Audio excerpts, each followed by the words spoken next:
ఇంకోటి అనుకున్నా, ride start చేసేటప్పుడు అనుకున్నా రైడింగ్ మాత్రమే చేయాలి,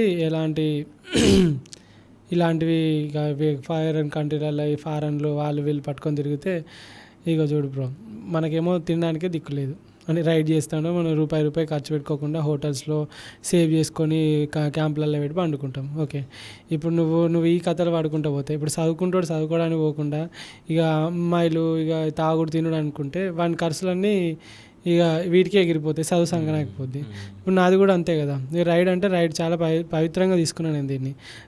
రైడ్ చేసుకుంటూ పోవాలి. రైడ్ అయిపోయాక లైక్ నీకు ఇక ఏమన్నా ఉంటే ఏమన్నా చేసుకో, కానీ నువ్వు రైడ్ మధ్యలో ఇలాంటి కథలు పడ్డావు అనుకో, అంతా ఇటు వెళ్ళిపోతే ఇంకా నీ మైండ్ ఇటు వెళ్ళిపోతే ఇంకా నువ్వు రోడ్డు మీద పోతుంటే రోడ్డునే చూడాలి. పక్కన అమ్మాయి బాగుందని చెప్తే మూతిపాలు రాలుతాయి ముందట, ఎందుకంటే ఏదో వచ్చి గుద్దిద్దలేదు, నువ్వు దేనికి పోయి గుద్దిద్దలేదు. సో కాబట్టి నేను మ్యాక్సిమం ఎలాంటి ఈ చేయకుండా చాలా నేను నమ్మిన జర్నీ కంప్లీట్ చేయాలి అన్నట్టు ఆ ఫ్లోలోనే వెళ్ళిన. అట్లా చేసిన కాబట్టి కంప్లీట్ అయిందేమో మేబీ.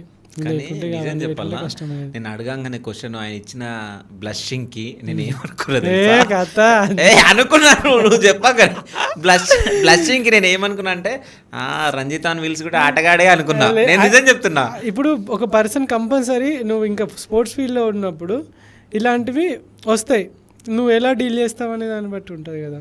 So that